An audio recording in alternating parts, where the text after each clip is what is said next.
My name is Ignacio Macon Jr. from Group 3, and this is the demonstration for maintaining access phase.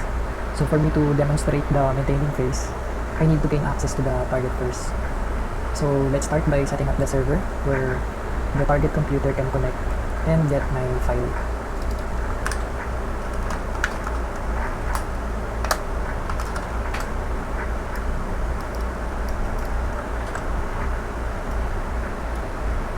So the tool that I'm gonna use is Metasploit.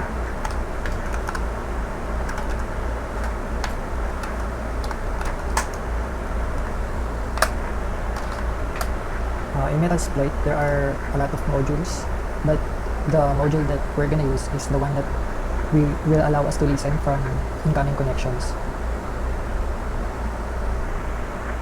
So to use that module, we're gonna type use and then the module name, exploit multi-handler. So now we need to specify the correct payload that we're gonna use.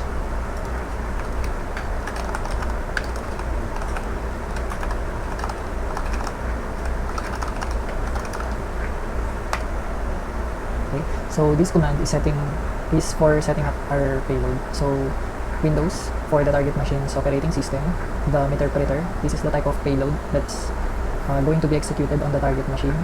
This is designed by Metasploit, and then the reverse TCP. So it means that the connection will come from the target laptop to our own computer. So once the person double clicks the file, it will connect back to my computer. So now we're going to set up the payload. So first, let's check the options. So as you can see, there is no value for lhost here. So we need to find the IP address of our computer. So this is the IP address. We can now set the lhost.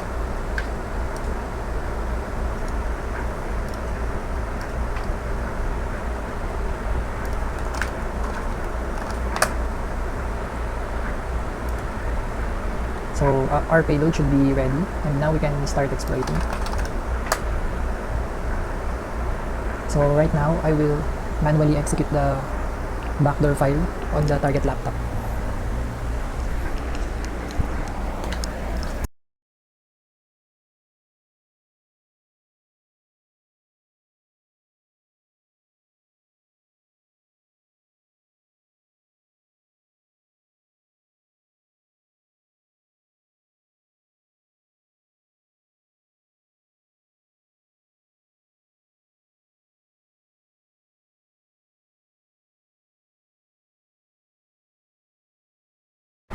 Okay, so right now, we are now connected, as you can see.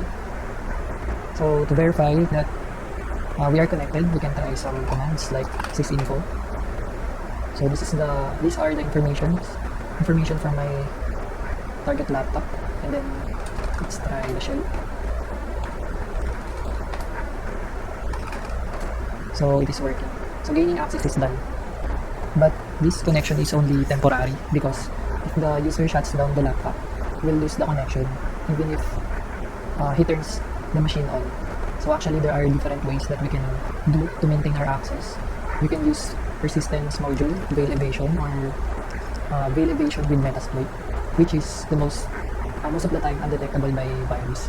So first, we're going to place our reverse TCP session to the background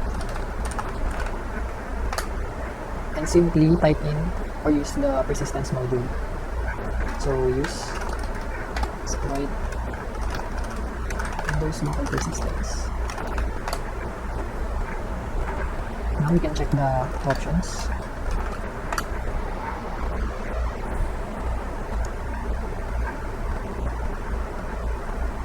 So just like before, we're going to verify some configurations. Like here, the exe underscore name. So this is the file name of the payload. We're going to type in the file name the file name of the payload that I created.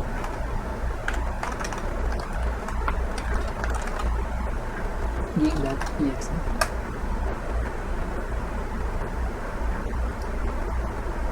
and then set the session. So let's check first the session. We have session 1. This is for the reverse TCP. So we're going to set our session to session 1. Set session 1. Show options just to verify the configuration. Okay, so session 1. And then game.exe. So now we can proceed to the advanced options. What we're gonna do here is that we're going to set the custom exe path. We're going to enter the specific path where the game exe is located. So, this is the one. This is the name of the command that we're going to enter. So set exe double colon custom space the path. The path will be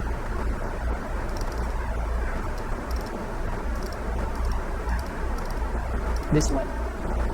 So copy, paste. Now let's check if the path is specified. Show advanced.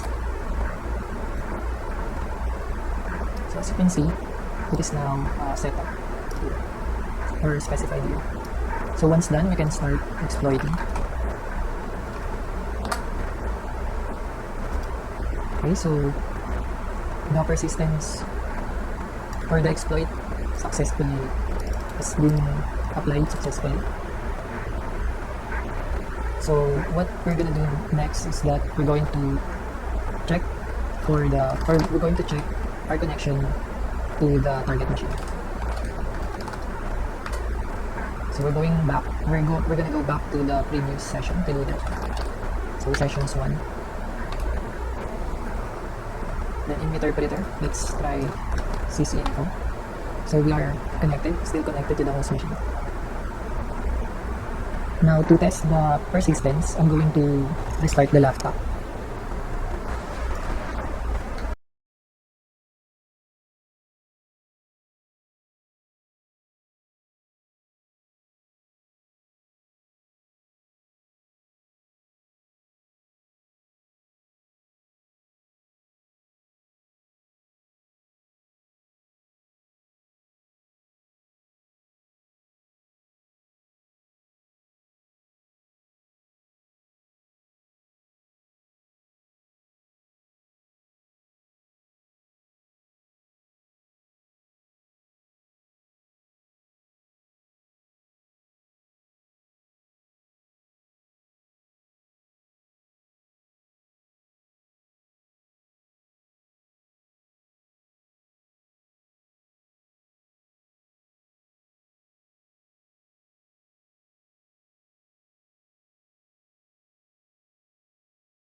Okay, so now the laptop is ready. So we're going to restart the process to check if the persistence module that we injected is working. So Control C and then exit. So from the start, we're going to enter again the MSF console.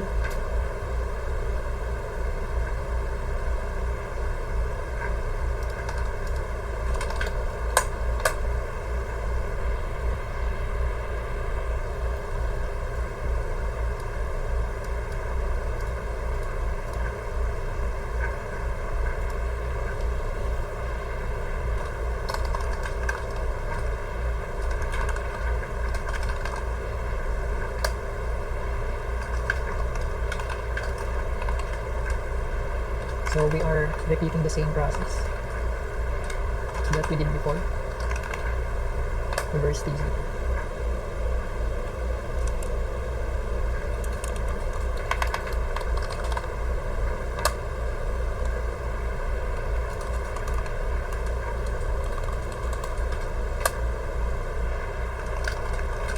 Then check the options. So again, we don't have L host. We're going to set it up. It's 192.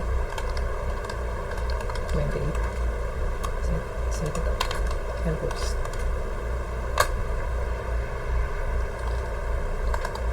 Just to verify the options. If the configuration is correct. So this is the for the payload. And then for our L host and the port, the listening port, we can go ahead and then start the exploitation. So as you can see, it is working. My device or my computer is now connected to the laptop, even if I did not activate it manually. So let's test it. Let's test some commands. Screenshot. Let's check if the screenshot is correct, or let's check if it's here. Scroll down. This one.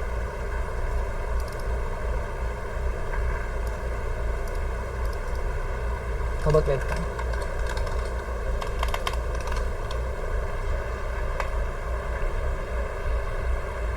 Alright, so as you can see, it is working. I can also see myself using my laptop's camera.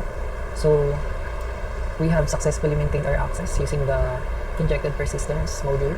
This ends my demonstration. Thank you for watching.